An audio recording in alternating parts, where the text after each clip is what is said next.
नमस्कार मित्रांनो, मी मिसेस अश्विनी काळे, सर्टिफाईड हिप्नोथेरपिस्ट आणि EFT ट्रेनर. आजच्या व्हिडिओमध्ये आपण डिप्रेशन रिलेटेड पडणाऱ्या काही प्रश्नांची उत्तरे शोधणार आहोत. पहिला प्रश्न असा पडतो की मला डिप्रेशन आहे, याचा खरोखर उपचार आहे का? माझं सगळं आयुष्य या त्रासासोबत घालावं लागेल का? उपचार किती काळ चालतील? आयुष्यभर औषधं घ्यावी लागतील का? डाएट आणि जीवनशैली बदलावी लागेल का? तुम्हाला या सगळ्याच प्रश्नांची उत्तरे मिळतील, तेही अगदी सोप्या भाषेत आणि तुमच्यासाठी उपयोगी ठरतील अशा टिप्स सोबत. पहिला प्रश्न आपल्याला असा पडतो की डिप्रेशन म्हणजे नेमकं काय? सहज कुणाच्याही तोंडून आपल्या ऐकण्यात येत असतं की मी खूप डिप्रेस्ड आहे, मला खूप डिप्रेशन आहे आणि याचा मला त्रास होतोय, असं खूपदा आपल्याला ऐकण्यात येतं. तर काय असतं हे डिप्रेशन? हे आपण सोप्या भाषेत समजून घेऊयात.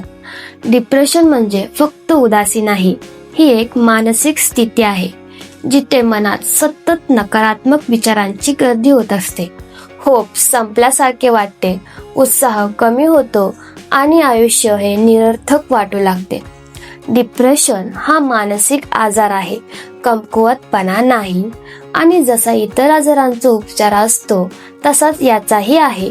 दुसरा प्रश्न असा असतो की डिप्रेशनचा उपचार आहे का? तर याचे उत्तर आहे हो.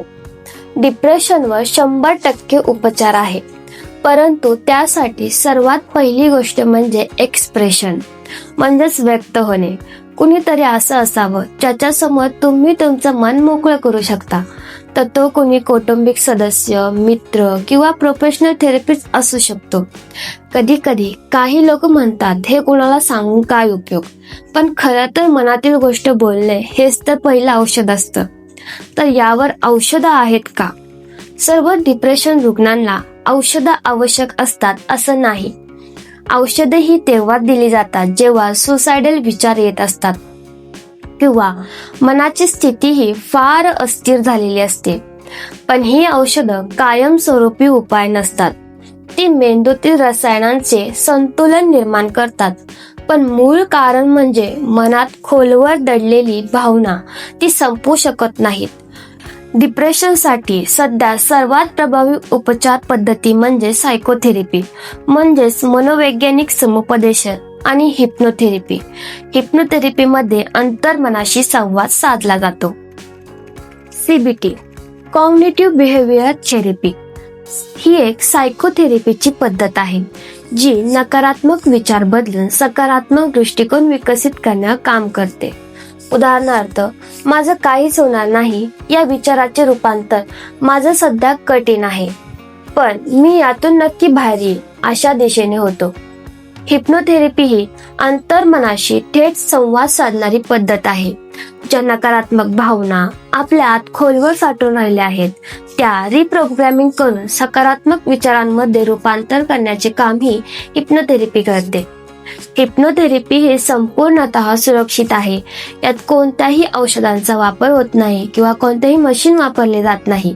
फक्त तुमच्या सबकॉन्शियस माइंडशी संवाद साधला जातो आणि योग्य ते मार्गदर्शन केले जाते. औषधांपेक्षा तुमच्या सवयी तुमच्यावर जास्त परिणाम करत असतात. एक आहे डाएट. त्यात संपूर्ण आहार घ्या. भाज्या, फळे, नट्स, ओमेगा 3 फॅटी ऍसिड्स जसं की अक्रोड, फिश असे आहार तुमच्या डाएट मध्ये ऍड करा आणि साखर जास्त घेणे टाळा. रोज एक्सरसाइज करा. रोज 30 मिनिटे चाला, योगा किंवा सायकलिंग करा. यामुळे मेंदूमध्ये हॅपी हार्मोन्स तयार होतात, जे नैसर्गिक औषधांसारखे काम करतात. रोज 10 ते 15 मिनिटं डीप ब्रीदिंग किंवा मेडिटेशन करा. हे मन शांत करतं, झोप सुधारतं आणि चिंता कमी करतं. ग्रॅटिट्यूड व्यक्त करा आणि स्वतःला पॉझिटिव्ह अफर्मेशन देत राहा. म्हणजेच रोज 3 गोष्टी लिहा ज्याबद्दल तुम्ही आभारी आहात. मी समर्थ आहे, माझं मन मजबूत आहे अशी वाक्य मनात म्हणा. तुमची झोप पूर्ण होणे देखील खूप महत्वाचं आहे. निदान 7-8 तास झोप हे आपल्या शरीराला आवश्यक आहे. नीट झोप घ्या म्हणजे उत्तम मानसिक आरोग्य लाभेल.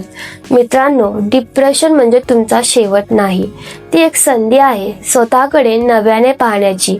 थोडेसे बदल, योग्य मार्गदर्शन आणि आतल्या शक्तीवर विश्वास ठेवला तर डिप्रेशनवर नक्कीच मात करता येते. तर हा व्हिडिओ तुम्हाला उपयोगी वाटला असेल तर लाईक, शेअर आणि सबस्क्राईब नक्की करा, जेणेकरून अशाच महत्त्वाच्या विषयांवर मी आणखी व्हिडिओ आणू शकेन.